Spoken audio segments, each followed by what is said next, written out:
Pedagang kaki lima atau PKL yang sangat berkaitan erat dengan isu perekonomian dan sosial seringkali menjadi bahasan yang diangkat dalam diskusi perencanaan.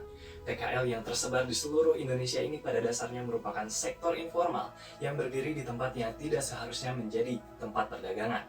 Misalnya di atas trotoar, atau bahkan PKL ini dapat menjadi sebuah parasit yang mengambil siklus ekonomi dari satu tempat yang seharusnya menjadi tempat perdagangan. Saya, Gani Muhammad Zohari, mahasiswa tahun pertama dari SAPPK Institut Teknologi Bandung, akan menjelaskan bagaimana teras Manglayang menjadi solusi permasalahan perdagangan, khususnya di sekitar rumah saya. Video esai ini mengambil latar di Kabupaten Bandung, yaitu di Kecamatan Cilenyi, atau lebih tepatnya di Taman Sari Manglayang Regensi. Dalam hal penataan massa untuk sektor perekonomian di komplek ini, disediakan searea ruko seluas 5.275 meter persegi. Namun, ada saja PKL yang bermunculan di sepanjang 250 hingga 350 meter jalan masuk utama komplek ini. Kemunculan PKL ini tentu memaksa pengelola untuk menyediakan lahan parkir juga, dan sampai saat ini, lahan parkir yang tersedia adalah 250 meter persegi. Berdasarkan wawancara yang dilakukan kepada pengurus setempat, kemunculan PKL ini terjadi karena murahnya biaya pendirian tenda PKL dibandingkan dengan membeli satu unit ruko. Selain itu, para pedagang juga mengatakan bahwa areal ruko yang sekarang tidak berada di tempat yang strategis, dengan anggapan pembeli harus memberikan effort berlebih untuk mencapai satu areal perdagangan tersebut. Sedangkan sekarang sih memang bahwa pedagang kaki lima berdiri di median-median jalan yang berada di jalanan utama. Satu sisi memang para pembeli dimudahkan, namun di sisi lain hal ini dapat kita katakan sebagai parasit, karena para pedagang kaki lima dapat dikatakan mengambil siklus ekonomi dari tempat yang seharusnya. Dan karena ini di jalanan utama, tentu akan mengganggu lalu lintas yang dilakukan di jalanan ini. Karena ini jalanan utama pula, yang paling terlihat adalah polusi visual. Keberadaan PKL-PKL ini tentu menjadi kesan kumuh yang hadir di komplek ini. Di balik itu, adanya aktivitas perdagangan di sini akan memberikan peluang ekonomi yang besar jika dimanfaatkan dengan baik.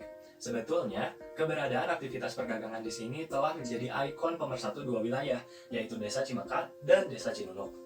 Selain itu, aktivitas perdagangan di sini juga telah meningkatkan kesejahteraan warganya, yaitu baik menjadi pedagang maupun menjadi pembeli.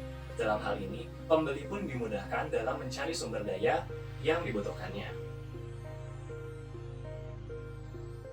Pemerintah melalui Badan Usaha Milik Desa, UPT Masjid Al-Firdaus, dan Konsorsium Wilayah telah menciptakan sebuah produk perancangan untuk mengatasi permasalahan tersebut, yaitu membuat konsep perancangan pasar modern.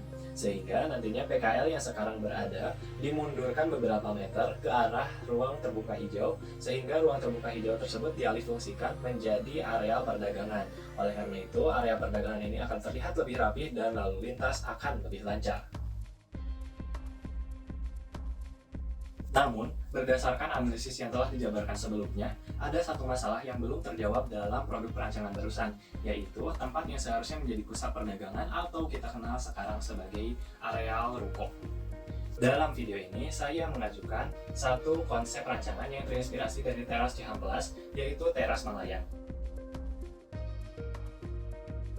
Tentang masa areal ruko yang sekarang adalah 3 blok bangunan dan masing-masing diantaranya ada jalan selebar 12 x 50 meter. Kita bisa mengambil 8,5 x 40 meter untuk mendirikan teras Manglayang tersebut. Nah, dari 8,5 ini kita dapat mendirikan 2 baris pedagang yang masing-masing selebar 1,75 dan di tengah-tengahnya merupakan area pejalan kaki atau pembeli yang selebar 5 meter. Hal ini sesuai dengan peraturan perundang-undangan yang masih berlaku, dan dengan perhitungan yang sama akan mendapatkan 160 area pedagang yang tentu sama cukup untuk merelokasi PKL yang sekarang telah ada. Dan hal ini juga akan merubah area ruko ini menjadi benar-benar pusat perdagangan yang menarik orang-orang dari komplek tersebut, bahkan dari luar komplek tersebut. Dengan begitu, permasalahan dapat teratasi dan potensi dapat kita realisasikan.